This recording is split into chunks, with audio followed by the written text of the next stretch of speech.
तो hello everyone, स्वागत है आपका हमारे चैनल पे। एंड आज की इस वीडियो में हम करेंगे डी ट्रिपल एस बी दास ग्रेड 2 एएसओ का जो प्रीवियस ईयर की शिफ्ट थी 17 जुलाई 2019 की शिफ्ट 3 हम इसमें करेंगे सॉल्व इसको इन डिटेल सॉल्व करेंगे। ठीक है। एंड ये हमारी क्लास 6, इससे पहले 5 क्लासें हो चुकी है आपकी। और कई लोग हमें कमेंट कर रहे थे कि हिंदी और इंग्लिश के पीवाई क्यूज़ भी कराइए। So I am talking to someone जो करवा सकते हैं। ठीक है, इफ़ दे एग्रीज। ठीक है, हिंदी और इंग्लिश के लिए दो लोगों से बात चल रही है, अगर वो मानते हैं, क्योंकि इट्स नॉट पेड। ठीक है, ना मैं पे करूँगा उनको, एंड ना ही आप लोग, मतलब आप लोगों का तो मतलब यूट्यूब पे करा रहे हैं तो फ्री ही है एक तरह से, और अभी मोनेटाइज चैनल है नहीं। तो आई एम मैं कोई किसी भी तरह से मैं वो नहीं कह सकता, मतलब आपको श्योरिटी नहीं दे सकते कि होगा ही होगा, बट आई विल ट्राई। ठीक है, कि मान जाए। नाउ क्वेश्चंस करते हैं अपने, छोड़ो उस सब को। तो क्वेश्चन 1, ठीक है, अलजेब्रा का क्वेश्चन है। लैडर वाले जो क्वेश्चन है ये काफ़ी आते हैं, तो अलजेब्रा की फॉर्म में भी आ सकते हैं। तो इस तरह से ज़्यादा ये हार्ड क्वेश्चन नहीं है। आप यहीं पे देखो, इसको अगर हवा में उड़ाना है, इसको ज़्यादा अपने को पेन नहीं चलाना है। तो 1 - x करेंगे, एक्स एक्स कट जाएगा, तो ये 1/1 - x, एंड 1 - x ऊपर आ जाएगा। तो हम डायरेक्ट ये नहीं लिख सकते 2x अपॉन, ये 1/1 - x ऊपर आ जाएगा, तो ये 2 - x बनेगा, एंड दैट इज़ 1। अब इसी को सॉल्व कर लो, तो x - x प्लस इधर आएगा तो प्लस x हो जाएगा, तो 3x is equals to 2, and x की वैल्यू आ गई आपकी 2/3। यही आपका आंसर है, that is option C. Next question. Now ये क्वेश्चन, इसको सॉल्व करते हैं। तो ब्रैकेट्स करने, ब्रैकेट में भी छोटा, फिर मंजिला, और फिर बड़ा। ठीक है, तो पहले बीच वाले ब्रैकेट को करते हैं। तो ये आपका है 1/2। ठीक है, या फिर ऐसे भी सॉल्व कर सकते हो, 2 दूनी 4, 5/2, माइनस माइनस का साइन चला जाएगा अंदर भी, -1/6 और +1/7। ठीक है, एंड फिर इसको भी सॉल्व करोगे तो ये हो गया 3/4। बाहर वाले को पढ़ा रहना दो एक बार, 5 माइनस इसकी जो भी वैल्यू है उसको 5 में से अपने को माइनस कर देना है। ठीक है, सो 2.5 में से आधा गया तो ये तो बच गया 2। ठीक है, और बाकी इन लोगों के लिए अपने कर देते हैं, तो 12 नहीं, 7, 3 और 4, 7 × 28 या 84, 84 करना पड़ेगा। 7 या 21 और 4 × 14, ठीक है, 84 करना पड़ेगा। ठीक है, तो 84 चौ तो 21, तो 63 यहाँ मिलेगा आपको, प्लस प्लस का 2 है ना, तो ये आपका आ जाएगा, या फिर 2 को ना लेते हुए 2 को मैं बाहर भेज देता हूँ, तो ये 3 बन जाएगा। ठीक है, 2 को मैं नहीं ले रहा हूँ इसमें, क्योंकि ये पूरी पूरी डिजिट है, तो यहाँ पे आ गया आपका 3, माइनस कुछ चल रहा है तो प्लस का साइन हटाएंगे। यहाँ पे आपका आएगा माइनस, 14 × 6 = 84, तो ये 14 आ गया, प्लस 12 से 84, तो ये 12 आ गया। सो 3 माइनस, एंड 63 में से आपके 14 गया तो 4 गया, तो 59, 49, एंड 49, या फिर इसको डायरेक्ट ही कर लो, -2 कर दोगे तो 61। ठीक है, -2 बचेगा, तो 61, 3 - 61/84। ठीक है, फर्दर इसको सॉल्व कर लीजिए। तो वैल्यू जो बन रही है, ठीक है, इसको सॉल्व करने पड़ेगा। 3 × 4 = 12, 3 × 8 = 24, 25। ठीक है, माइनस का 61/84, तो ये 1 गया, और ये 190, 1/84। तो 2 टाइम्स काटोगे तो 168, 168, और ये 23 होगा, 23 होगा। ठीक है, तो 223/84, तो ये आपका ऑप्शन जो बी है, ये आपका आंसर हो जाएगा। थोड़ी सी कैलकुलेशन है, ज़्यादा नहीं है, स्पीड में इसको भी किया जा सकता है जल्दी जल्दी आराम से। नाउ ये क्वेश्चन, ये आप लिख लीजिए, 5/7 इंटू 13×6 = 19/13। डिवाइड का साइन है, डिवाइड का साइन है, तो अब इसको उल्टा कर दीजिए, इन इन दोनों को, ये दोनों उल्टे हो जाएंगे, और ये आपस में उल्टा है। ठीक है, तो पहले अंदर वाले को ही उल्टा पुल्टा कर लो। ठीक है, तो 7 दूनी 14, और 19, 19/7 इंटू 4/4 × 12 और 13। ठीक है, फिर इसको, इन दोनों उल्टे पुल्टे हो जाएंगे, तो 5/7 इंटू 19/13 इनटू, तो ये कितना हुआ था 7/19 इंटू 13/4। तो 19 से 19 कट गया, 13 से आपका 13 कट गया, 7 से आपका 7 कट गया। सो आपका आंसर आ गया 5/4। ठीक है, नेक्स्ट क्वेश्चन यहाँ पे दे रखा है a/x y/b is equals to 1 and b+y। तो जस्ट क्वेश्चन है ना इस तरीके में, डराते हैं कि क्या करें क्या ना करें, पर करना कुछ भी नहीं होता। जो मांगा है आप उसके लिए भागो। तो x/a मांगा है, तो पहले यहाँ से x/a निकाल लीजिए। तो मैं x/a निकालता हूँ इसको उल्टा करके। तो अगर मैं यहाँ ध्यान से देखूँ तो ये आपका आएगा b/, ठीक है, b-y, ठीक है। और सिमिलरली इसको सॉल्व करते हैं तो हमें निकालना है c/z। तो c/z निकालना है, c/z। तो ये 1 माइनस बी माइनस है, तो b तो y तो आपका आ जाएगा ऊपर, और 1 माइनस बी तो y-b आ जाएगा, y-b आंसर, मतलब ये आ गया।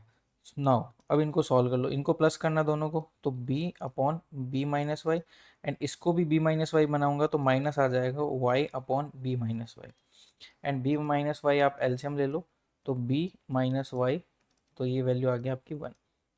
यही आपका आंसर है, option B. Next question number 5। Question number 5 इसको यहीं डायरेक्ट सॉल्व कर लीजिए, पॉइंट्स उड़ा दो। तो 1 2 3 और 4 5, तो 10 की पावर -5 इधर मिल गया। नीचे भी पावर कर लो, 2 2 4 और 1 5, तो पावर्स तो कट गई।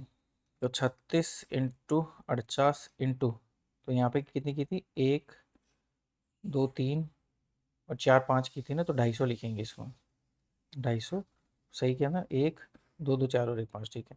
नीचे क्या, 12 9 इंटू 5, तो 12 तिया 36, 3 तिया 9, 16 तिया 48, 55 25, तो 16 पंजू 80, इस 80 800 आपका आंसर आ जाएगा। सो दैट इज आपका option C. Now next question बार वाला क्वेश्चन है, ठीक है। और तीनों में जब बार हो तो वैसे आप खोल खोल के सॉल्व करने की ज़रूरत नहीं है, ठीक है। तो यहाँ पे देखो, 3 में से 2 गया 1 और 1 2, तो 2 पॉइंट तो आएगा ही आएगा, ठीक है। 2 पॉइंट आपका आएगा ही आएगा, 2 पॉइंट।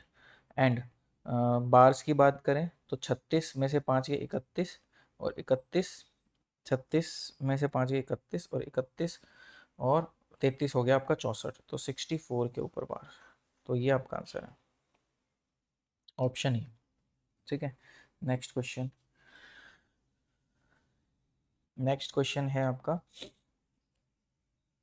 अगर ऊपर और नीचे अगर ध्यान से देखा जाए तो वैल्यूज सेम है, इन स्क्वायर सेम है, पर मामला जो है पॉइंट पे अड़ रहा है, ठीक है। तो अब मैं सारे के पॉइंट ही हटा देता हूँ, जैसे 2 2 और ये 3 है, और नीचे देखेंगे तो 3 3 और ये यहाँ पे 4 है।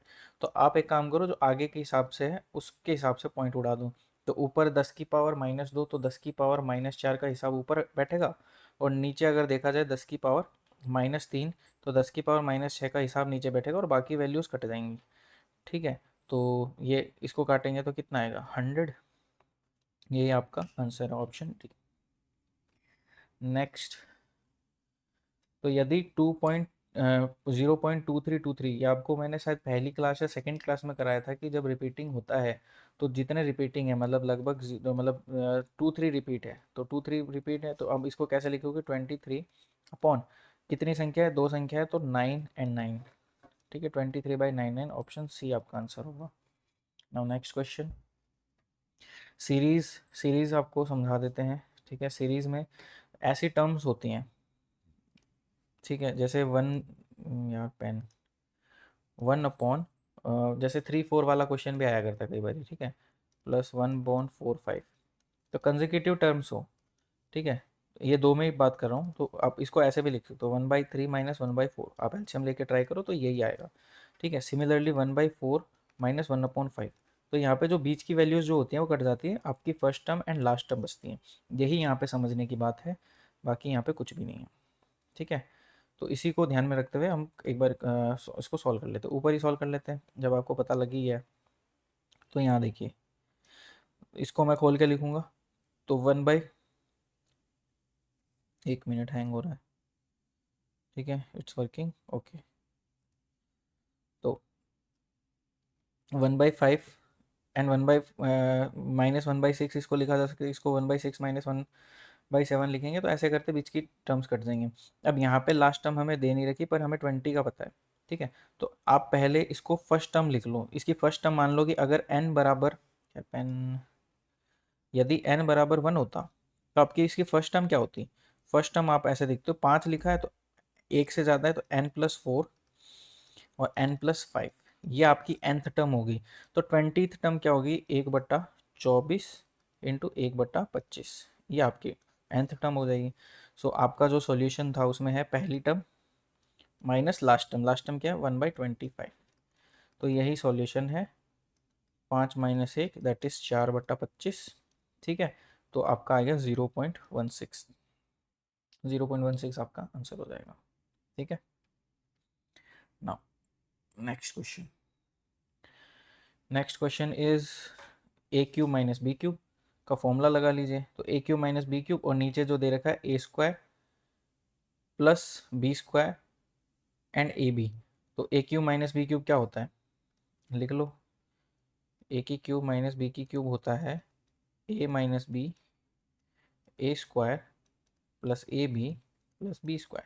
सो यहाँ पे ऊपर जो वैल्यू है वो दे रखी है a³ - b³ और नीचे जो वैल्यू दे रखी है a² + ab + b²। तो आपका आंसर क्या आ जाएगा? a - b। सो ये यहाँ पे a क्या है? 2.3 एंड b क्या है? b है आपका 0.3। तो आपका आंसर आ जाएगा 2.0 that is 2। Answer D. Next question. HCF of two numbers each having 3 digits, तीन दोनों की 3 डिजिट्स हैं। HCF दे रखा है 17 एंड LCM दे रखा है 714। The sum of the numbers is.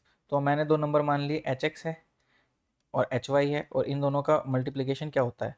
LCM into HCF, तो 17 इंटू 714। तो 17 से ये एक एच तो कट जाएगा और यहाँ पे भी वैल्यू मैं लिख ही देता हूँ 17। और 17 से काटो, सो 17 चौक 68 और 17 सिक नहीं, 17 चौक 6 68, 68 3 बचा, 17 दूनी 34। तो x, सो x इंटू वाई आपका क्या आ गया? 42 आ गया। सो इतना आपको पता है, जब H X and H Y मान लेते हैं तो हमें पता है x एंड y क्या होगा? को प्राइम होंगे। ठीक है, और को प्राइम होने के लिए ये होगा 7 × 6। तो एक नंबर जो है, तो दोनों नंबरों का योग बताना है। तो दोनों नंबर का योग बता दो। 7 6 13, 13 × 17 दैट इज 221। ये आपका हो गया option A. Next question. So a garden consist of 135 rubber plants in certain number of columns. ठीक है, there are another set of 225 corn plants that is to be planted in the same number of columns. What is the maximum number of columns in which they can be planted? Maximum number of columns हमें बताना है। ठीक है, okay. एक बगीचे में 135 रबड़ के पौधे हैं जिन्हें निश्चित संख्या में स्तंभों में लगाया गया है। इसी प्रकार 225 मक्के के पौधे हैं और को भी समान संख्या के स्तंभों में लगाया जाना है। उन स्तंभों की अधिकतम संख्या ज्ञात करो उन्हें जिसमें उन्हें लगाया जा सकता। तो आपको क्या निकालना है? HCF, हाईएस्ट कॉमन फैक्टर, निकाल दो। तो मैं 135 को क्या लिख सकता हूँ? 5 से काटो, तो 5 दूनी 10, 5 7 35 इंटू 5, और इसको काटेंगे तो आपका बचेगा। 5 से काटा तो 5 दूनी 10 और मतलब 130, सॉरी, उसको काटेंगे तो किस क्या आ जाएगा आपका? 5 चौक 20 और 5 नहीं 45 इंटू 5, 5 नहीं 45 नहीं, 55 25, सॉरी। ठीक है, तो इसमें से हमें 9 मिलेगा, इसका भी 9 मिलेगा। ठीक है, और एक 5 आपका आ जाएगा, तो 45 आपका आंसर है। ये आपका HCF है, हाईएस्ट कॉमन फैक्टर इज 45। तो यही आपका आंसर होगा। ऐसे तरह के क्वेश्चंस में HCF ही होता है। नाउ वह सबसे बड़ी संख्या कौन सी है which what is the largest number that will divide four ये numbers to leave a remainder of 3 in each case. हर केस में जो है 3 जो आएगा, ठीक है। और सबसे बड़ी संख्या कौन सी है, इनको डिवाइड करती है इन चारों नंबर को, और प्रत्येक मामले में 3 शेष बचता है। तो इसका कॉन्सेप्ट बताता हूँ, इसके पीछे का कॉन्सेप्ट क्या है जो हम करेंगे सॉल्यूशन। कॉन्सेप्ट ये है कि मान लेते हैं कि कोई एक्स नंबर है, वो किसी भी संख्या को डिवाइड कर रहा है, ठीक है, और रिमाइंडर जो है वो 3 आता है। तो वो नंबर क्या होगा, मान लेते हैं कि वो 3 टाइम उसको काट रहा है और रिमाइंडर 2 है, तो 3x+2 फॉर्म में लिखेंगे, ठीक है। और कोई दूसरा एक और नंबर है, उसको भी काटता है, तो उसको वो 3y+2 में काटता है। और एक और नंबर है 3z+2 में काटता है। तो हमें ये 3 कभी नहीं मिलेगा जब तक हम क्या कर नहीं कर लेते, इसका डिफरेंस नहीं ले लेते। इसका डिफरेंस लिया तो ये आपका आएगा 3x-y, इसका डिफरेंस लिया तो 3y-z। तो अब इसका अगर HCF निकाला जाए तो आपको 3 मिल जाएगा, ठीक है। तो वही सबसे बड़ी संख्या है, सबसे बड़ी संख्या जो सबसे लार्जेस्ट नंबर है वो यही है जो डिवाइड कर रहा है। तो आपको क्या है, डिफरेंस निकालोगे तभी आपको वो संख्या मिलेगी। So keeping considering this concept, ठीक है, हमें इसको सॉल्व करना है, ठीक है। तो उसको मिटा लेते हैं एक बारी, या ऊपर ही वाइट में सॉल्व कर लेते हैं। देखो इसका डिफरेंस देखो, 8 में से 8 गया 0, 14 में से 5 गया 9, 6 में से 3 गया 390। इसका डिफरेंस देखो, 8 में से 8 गया 0, 13 में से 4 गया 9, और 50 में से 390। इसका डिफरेंस भी देख लो, 8 में से 8 गया 0, 8 में से 3 गया 5, और 7 में से 650। अब जो भी नंबर होगा वो इन्हें तो डिवाइड करेगा, 390 को भी करेगा, 390 को भी करेगा, 650 को भी करेगा ना। ऑप्शन देखो, क्या 52 करेगा, नहीं करेगा। ये है 13×4, तो 13 से करेगा पर 4 नहीं करेगा, तो ये नहीं हुआ। 55 तो बिल्कुल नहीं होगा, 75 भी बिल्कुल नहीं होगा, आपका ऑप्शन हो गया 65, सोचना नहीं है, ठीक है। तो डिफरेंस करके निकलता है। Now question, in 90 liters of mixture of milk and water, the ratio of milk to water is 2:1. If the ratio is to be 1:2 respectively, then the quantity of water to be further added in. Question कह रहा है 90 litre के दूध और पानी के मिश्रण में दूध से पानी का अनुपात इतना है। यदि अनुपात को 1:2 करने के लिए मिश्रण में पानी कितना मिलाना है, पानी कितना मिलाना है। तो मैं ये कह रहा हूँ जो मिल्क है वो 2 है एंड वाटर जो है वो 1 है। अब ये फर्दर कह रहा है कि 1:2 कर देते, तो पानी तो चेंज नहीं हुआ, मतलब मिल्क तो चेंज नहीं हुआ है, तो उसको 2 ही रखते हैं। और 1:2 करने के लिए ये 4 हो गया, यहाँ पे डिफरेंस कितना आ गया 3 का। तो हमें 3 यूनिट की वैल्यू बतानी है। तो 3 यूनिट की वैल्यू हमें पता है, 3 यूनिट की वैल्यू कितनी है 90 है, तो 3 की बतानी, तो आपका आंसर भी 90 हो गया। Now next question, the salaries of 3 persons x, y and z are in the ratio if the increments होते हैं तो respectively in their salaries, then the new percentage of their salaries, okay। तो 115 होगा, 23 का option आपके यहाँ पे दो ऑप्शन है।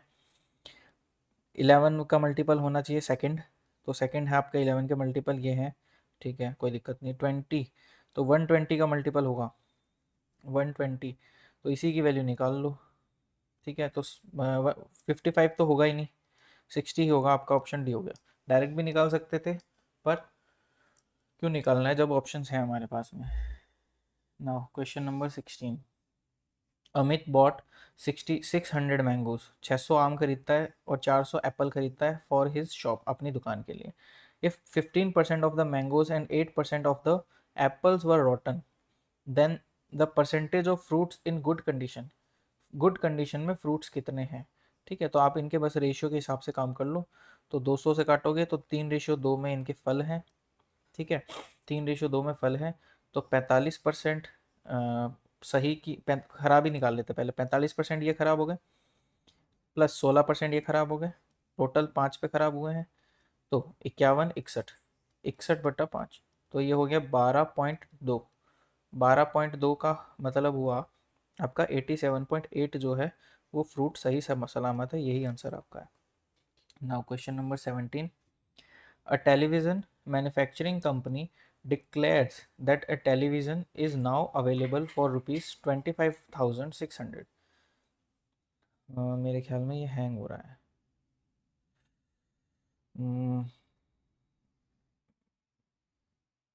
बस हैंग ना हो, बाकी तो कोई समस्या नहीं है। ठीक है, चलो। Is now available for 25,600 as against rupees 28,400 a year before. Find the approximate percentage reduction in the price of the television offered by the company. ठीक है, प्राइस कितना कम हुआ है, तो आप रेशियो में ही देख लो हिसाब। तो 256 रेशियो 284। ठीक है, फर्दर स्कोर काट लो, 4 6 24, 4 4 16। ठीक है, 4 7 28, 4 1 4। ठीक है, तो कितना कम हुआ है 71 पे, 7 कम हुआ है 71 पे। तो अप्रोक्सीमेटली आप अगर देखा जाए तो 10% के हिसाब से, पर अप्रोक्सीमेटली 10% के हिसाब से तो काफ़ी ऑप्शंस हैं। तो आप निकालो, तो 700 में भाग दे दो, 700 में भाग दे दो 71 का। ठीक है, 9 टाइम्स तो जाएगा ही जाएगा। तो बची कितनी वैल्यू, ये आपकी वैल्यू बची 61। पॉइंट लगा 0। तो 8 7 होता है, 9 7 63 होता है, तो 8 बार जाएगा 9.8। 9.8 का ऑप्शन है अपने पास, दो ऑप्शन है। तो 8 56, 10 में से 8 गया 2, और 60 में 4 2 0 करेंगे। तो 1 टाइम तो नहीं जाएगा, 1 से तो ज़्यादा बार जाएगा, 6 बार चला जाएगा, 6 7 42 के हिसाब से। तो आपका ऑप्शन जो है सेकंड, ऑप्शन बी आपका इस केस में आंसर हो जाएगा। Now question number 18। A number is first increased by 40% and then decreased by 40%। ठीक है, द नेट परसेंटेज इंक्रीज और डिक्रीजेस, कितना इंक्रीज और डिक्रीज होता है, तो ये लगभग सबको फॉर्मूला पढ़ा होगा। ए, ठीक है, माइनस ए प्लस ए स्क्वायर। ठीक है,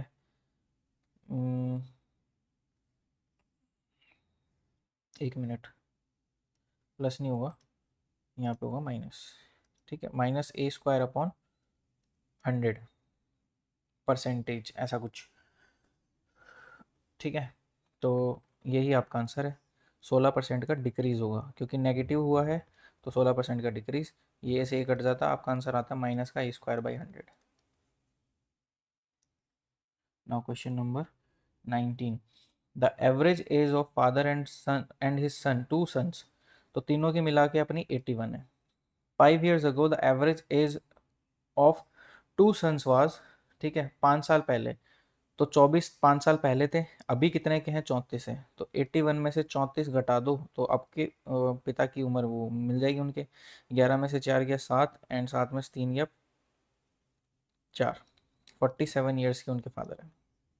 क्वेश्चन नंबर 20 करते हैं। In a hostel of 12 boys and some girls, the average consumption of rice per month is 12 kg। Average consumption of rice by boys is 16 kg per head, and that by girls is 80 kg per head. The number of girls in the hostel, number of girls in the hostel आपको बताना है। कुछ नहीं, allegation लगाइए। 12 boys हैं, x girls हैं। ठीक है, लड़के जो है वो 16 kg खा जाते हैं, लड़कियां जो है 8 kg खा जाती हैं। टोटल जो उनका मिला करके 12 kg खर्च होता है।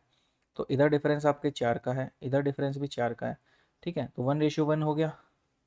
तो ये लड़के 12 हैं, तो लड़कियां भी कितनी होंगी, 12 होंगी। यही आपका आंसर है, option B. Now question 21। The percentage profit earned by selling an article for rupees इतना is equal to the percentage loss incurred by selling the same article for rupees इतना। At what price should the article be sold to make a profit of इतना। तो आपका वापस जो है, पिछले कुछ क्लास में क्या था, उसमें कुछ रिलेशन दे रखा था, ये तो बराबर बराबर बोल रहा है। तो यहाँ पे x की वैल्यू क्या आएगी, इन दोनों का सम बटा 100, दोनों का सम बटा 100। तो सम कर दो, 80 दे दिया तो कितना हो गया, 2000 हो गया।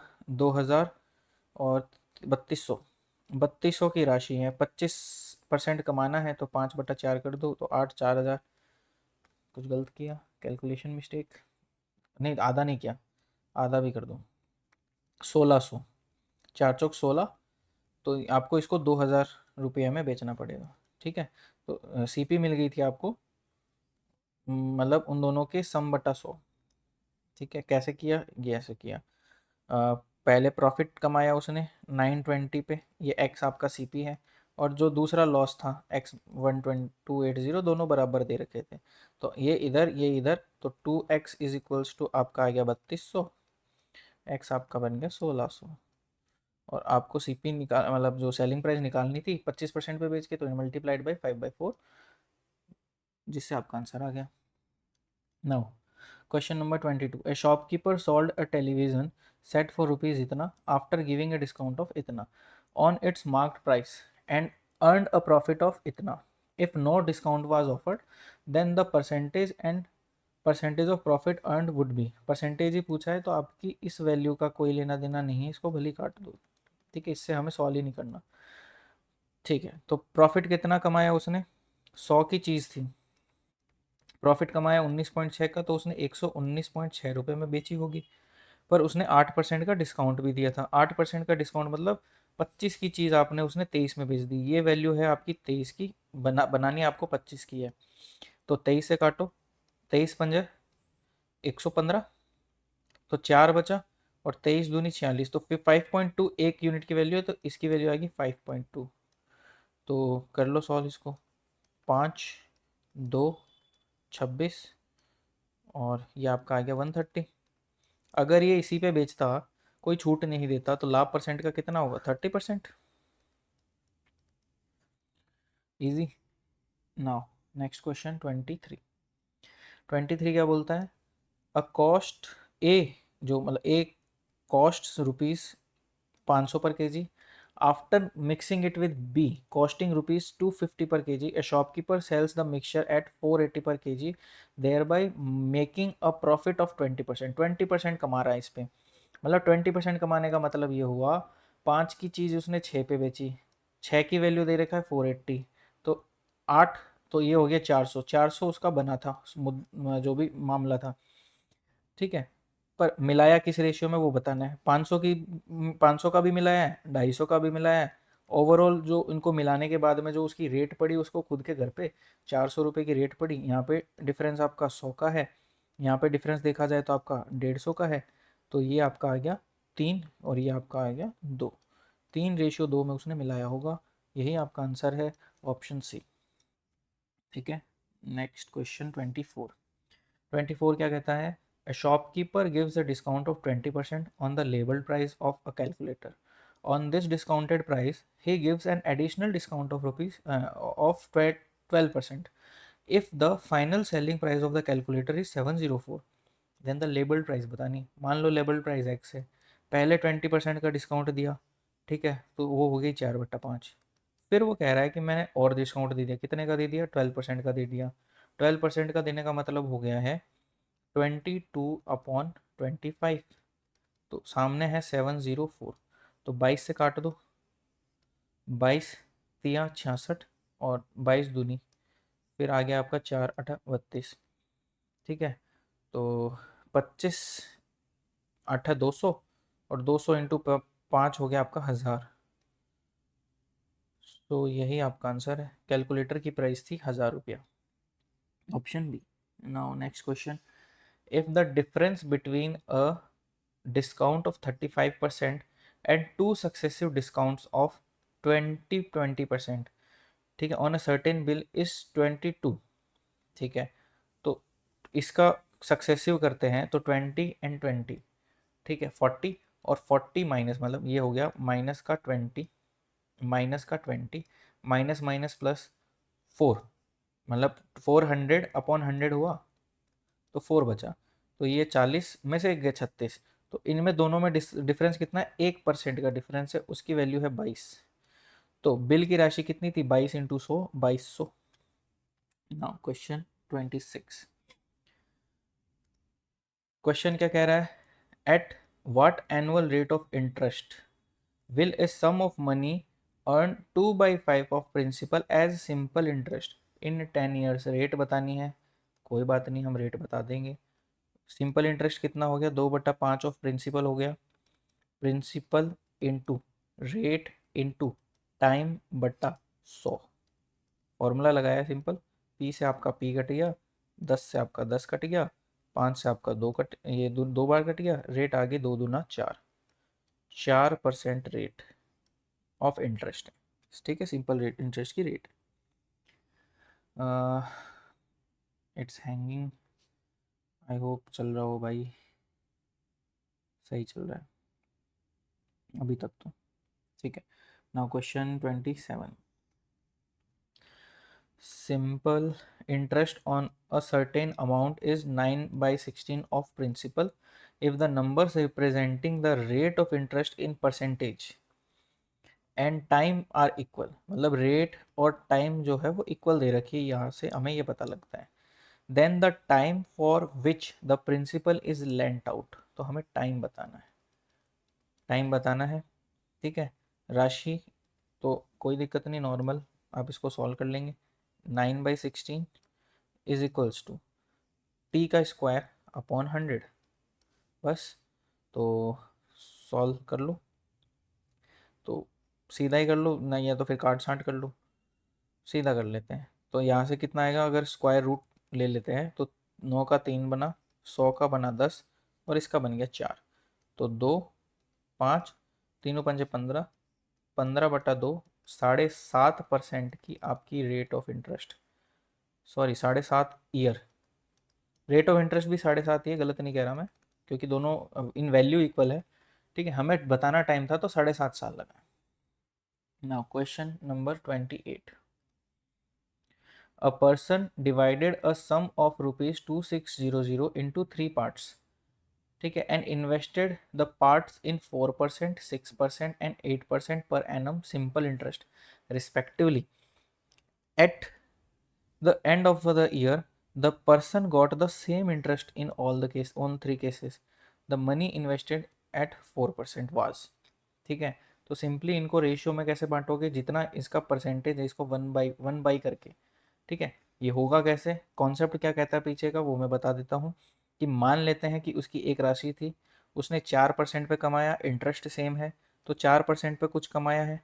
ठीक है, वो बराबर है y इंटू 6% के, एंड वो इक्वल है z इंटू 8% के, और वो कोई एक पर्टिकुलर मान लो राशि t है उसके बराबर है। तो x इज इक्वल्स टू मैं t/4% लिख सकता हूँ, y is equals to t/6% लिख सकते हैं, z इक्वल्स टू t/8 लिख सकते हैं। लिख सकते हैं कि नहीं लिख सकते, लिख सकते हैं। तो अब इनका जब रेशियो देखोगे तो 1/4 रेशियो 1/6 रेशियो 1/8 होगा। ठीक है, तो वही मैं डायरेक्ट ये इसी स्टेप पे चले जाएंगे, क्योंकि ये फिक्स टाइप का है, आप इसको मन में कैलकुलेशन करके भी समझ सकते हो। जब आपको अगर ये पता है कॉन्सेप्ट तो ये मेंटली हो सकता है। It is not like something कि जो आपको लिखना ही पड़े। ठीक है, लिखने की कोई ज़रूरत नहीं है। तो आपने इसको अगर डायरेक्ट ये वाला स्टेप लिखते हो तो मैं इससे आगे बढ़ देता हूँ। तो आप इसको किससे मल्टीप्लाई कर दोगे, आप इसको 24 से मल्टीप्लाई कर दोगे, तो 4×6 = 24, 6×4 = 24 और 8×3 = 24, ये आपका रेशियो बन गया। ठीक है, तो ओवरऑल राशि दे रखी है 2600, तो टोटल यूनिट होगी 13, 13 यूनिट की वैल्यू है 2600, तो एक यूनिट की वैल्यू आपकी कितनी आ गई 200। आपको बताना 4% वाले का, तो 6 × 2 1200, 1200 रुपये इन्वेस्ट किए थे उसने 4% पे। Now next question, the difference between the compound interest and the simple interest at a certain rate per annum accrued on a sum of rupees 18,000 in 2 years was 405।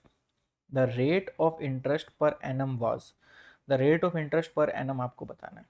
ठीक है, तो आप अगर देखोगे पिछली क्लास में भी मैंने किसी क्लास में आपको बोला था कि रेट ऑफ इंटरेस्ट का डिफरेंस कितना होता है SI और CI में। ठीक है, 2 साल के में, तो वो आपका आता है x² / 100, अगर आपको पता हो। ठीक है, ये आ गई रेट परसेंटेज में। ठीक है, तो इसी को आपको सॉल्व कर देना है।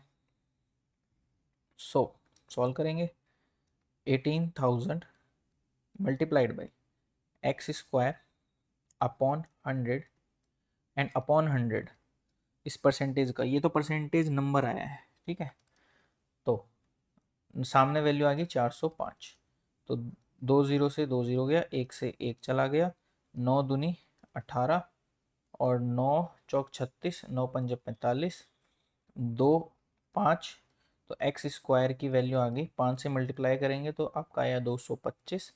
तो एक्स की वैल्यू क्या आ गई 15, क्योंकि 225 का स्क्वायर रूट होता है 15। सो यही आपकी है rate of interest, that is x, 15%। Next, a sum of money was borrowed at 5% compound interest and then paid back in 2 annual installment। Instalment का क्वेश्चन एक पहले भी हमने किया है, सिमिलर मेथड से करेंगे। 2 इंस्टॉलमेंट पे कर रहा है, 5% का मतलब ये हुआ कि पेन ले लेते एक बारी सही से, 20 रुपए की चीज़ जो थी वो उसने बेच दी, मतलब 20 की चीज़ 21 हो रही है, 5% का मतलब ये है। ठीक है, तो 2 साल के लिए क्या हो जाएगी, 20 का स्क्वायर एंड 21 का स्क्वायर, इसको भी स्क्वायर बनाते हैं तो इसको 21 से मल्टीप्लाई कर देते हैं। तो 420 और 400 कितना हो गया आपका, 820 यहाँ हो गया, एंड 4 का मल्टीप्लीके 2 टाइम कर दो तो 882 हो गया। 21 का स्क्वायर ही वो चीज़ है जो आपकी इंस्टॉलमेंट है, पहली इंस्टॉलमेंट ये थी, सेकेंड इंस्टॉलमेंट आपकी ये चीज़ है। तो इसकी वैल्यू आपको दे रखी है 882, तो 441 का ये क्या है, डबल है, 2 टाइम्स है। तो अब आपको ये बताना है कि उधार ली गई राशि ये है, वही बतानी है, 2 से मल्टीप्लाई कर दिया तो 1640 रुपये आपका आंसर बनता है। ठीक है ना, question number 31। A rectangle has width and length, width A है एंड लेंथ बी है। ठीक है, width is decreased by 20% and length is decreased by 10%, then what is the area of the new rectangle in percentage compared to AB। पहले के comparison में मैं मान लेता हूँ कि उसकी लेंथ 10 थी, चौड़ाई भी 10 थी, तो एरिया कितना था, पहले 100 था। अभी क्या है, 20% उसकी चौड़ाई कम हो गई, चौड़ाई कम होने का मतलब ये 8 हो गया, और लंबाई जो है 10% बढ़ गई तो वो 11 होगी। अब जो है वो आपका आ गया 88%। ठीक है, तो वो आ गया आंसर आपका 88%। Next question, battery running PC, 1 minute में चार्ज लगा देता हूँ लैपटॉप का, आना भी था।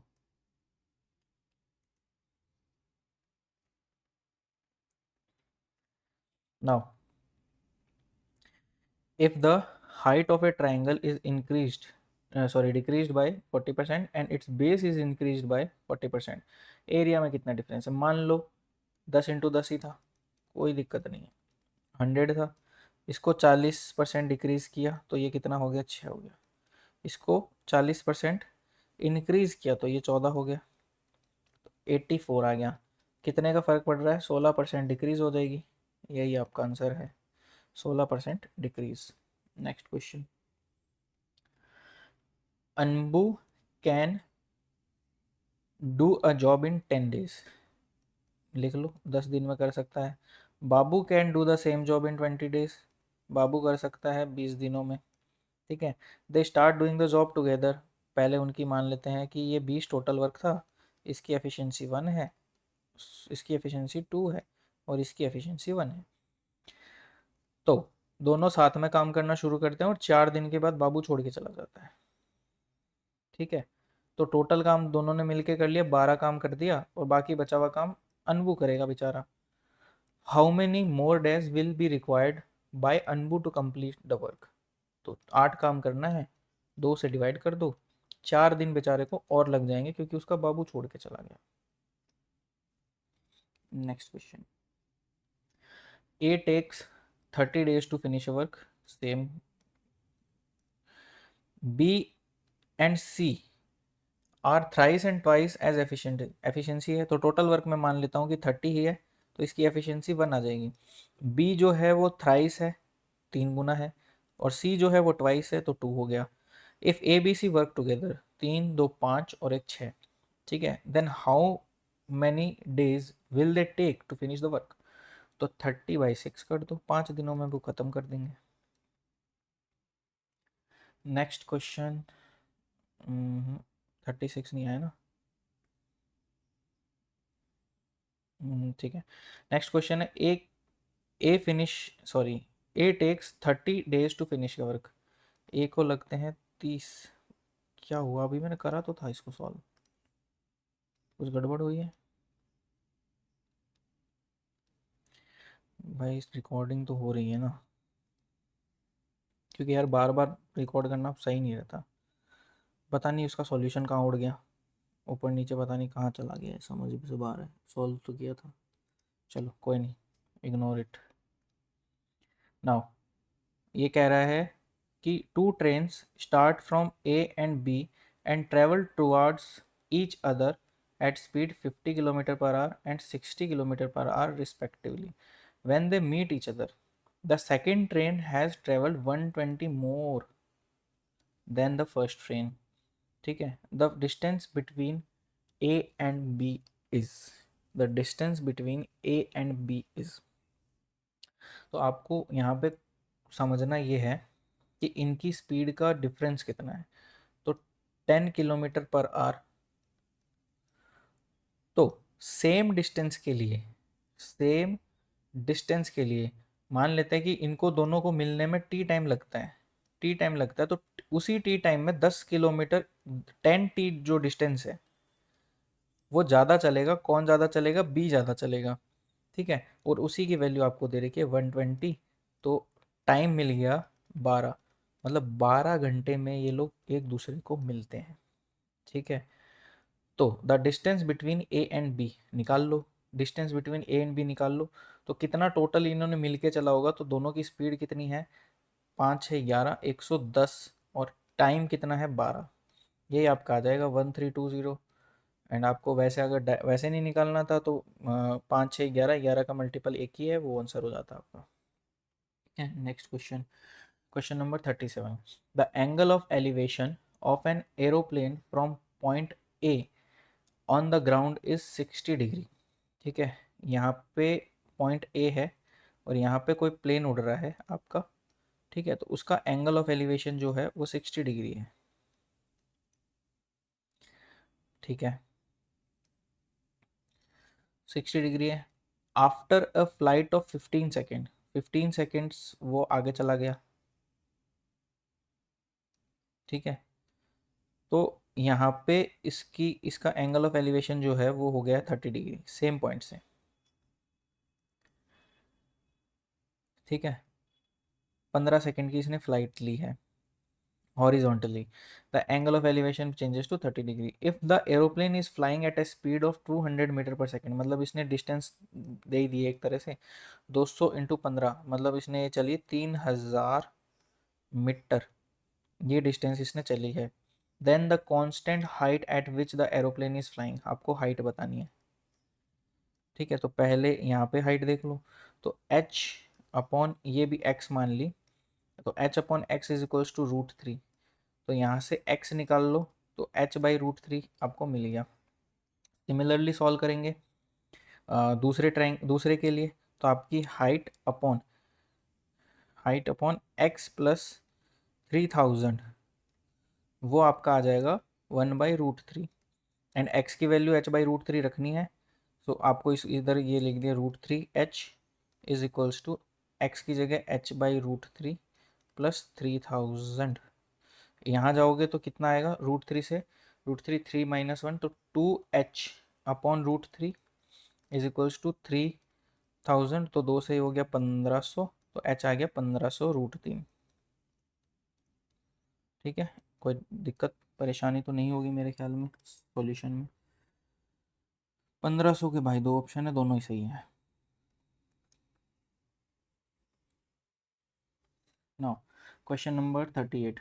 अ sprinter runs the first 50 metre of a 100 metre race in 5 second, 5 second में वो दौड़ जाता है, मतलब उसकी स्पीड होगी 50 मीटर, नहीं 10 मीटर पर सेकेंड, ठीक है। पहले 50 मीटर की, ठीक है। Thereafter he increases his speed so as to run half of the remaining stretch with a speed that is 50% of the speed with which he runs the remaining distance. What should be his average speed immediately after leaving the 50 meter mark so that he completes the race in 9.5 second. तो कहना ये चाह रहा है कि, मतलब ऊपर ही बना लेते हैं चित्र, तो ये कोई 100 मीटर की आपकी रेस है, 100 मीटर की आपकी क्या होगी, रेस है, उसकी आधी डिस्टेंस मतलब जो 50 मीटर है वो तो उसने तय की 10 मीटर पर सेकंड की स्पीड से, 10 मीटर पर सेकंड की स्पीड से उसने डिस्टेंस ट्रेवल की, क्योंकि हमें 50 मीटर 5 सेकंड में उसने क्लियर कर लिए हैं। अब यहाँ पे वो अपनी स्पीड बढ़ाता है, स्पीड इस तरह से बढ़ाता है कि इसका जो आधा आधा विभाग है, मतलब ये 25 मीटर और 25 मीटर में इसको बांट देते हैं। ठीक है, यहाँ पे एक और पॉइंट है, तो ये कह रहा है कि so as to run half of the remaining strength with 50%। मान लो कि इसने यहाँ पे कोई स्पीड 2v कर ली, कोई स्पीड बढ़ा के उसने 2v कर ली, तो बाकी की जो वेलोसिटी है या जो स्पीड है वो v कर देगा इसकी। ठीक है, वो यहाँ पे सेकेंड हाफ में आपकी v हो जाएगी। ठीक है, so that the complete race completes the race in 9.5 second. पूरी रेस जो है 9.5 सेकेंड में, 5 सेकेंड तो उसने यहाँ खर्च कर दिया, तो यहाँ पे वो खर्च करेगा 4.5। ठीक है, यही ध्यान में रखते हुए इसको सॉल्यूशन निकालेंगे। सो 25 upon 2v plus 25 upon v जो है 4.5 है। तो सिमिलरली आप अपने यहाँ पे 2v एलसीएम ले लेंगे, तो 25 प्लस 50 इज इक्वल्स टू 4.5। तो यहाँ पे आपका आएगा 75, 45 इज इक्वल्स टू 2v। ठीक है, 15 या 45, 15 5 75 और 2 से काटा तो 25/3, that is 3।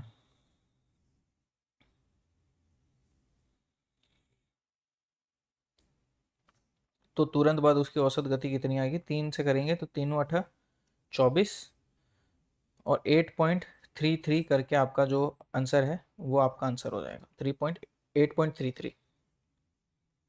Next question number 39।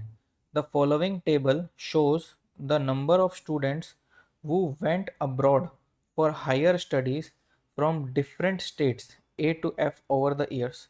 The state from which the least number of students went abroad over the given year is। ठीक है, टेबल देखनी है और किस में सबसे कम गए, तो ए बी सी डी ही देखने हैं, तो यहाँ पे ई और एफ आपको नहीं देखना पहली चीज़। ठीक है, और किस स्टेट से कम गए हैं, तो अगर ए को देखा जाए और बी को देखा जाए तो आपको समझ आ रहा होगा कि बी तो देखो आंसर नहीं होगा, लिस्ट में तो नहीं आना है।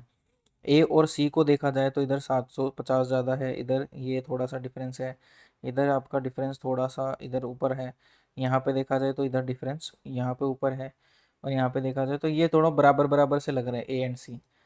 डी देख लेते हैं, डी देखोगे तो ये दोनों से कम है, यहाँ पे देखो दोनों से कम है, यहाँ पे देखो दोनों से कम है, यहाँ पे देखा दोनों से कम नहीं है, सी से थोड़ा सा ज़्यादा है, सी से थोड़ा सा ज़्यादा है, और यहाँ पे देखो कम है। तो ओवरऑल देखा जाए तो डी कम होगा, तो आंसर आपका डी हो गया। ठीक है, इसी तरह से टेबल को घूरना है, घूरने से आंसर मिल जाएगा। इस तरह के क्वेश्चंस में आपको पेन नहीं चलाना। Question number 40।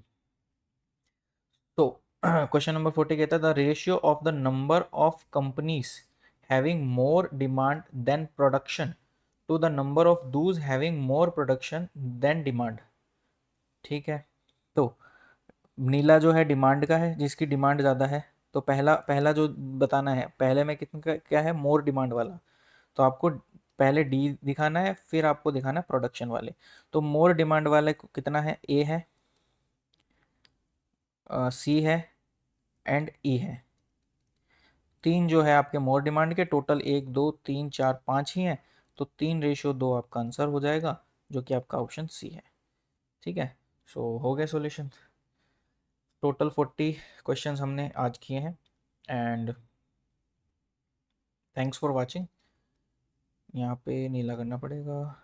Thanks for watching, please subscribe, और जो भी आपका कमेंट्स वगैरह है वो आप कर सकते हैं। Thank you.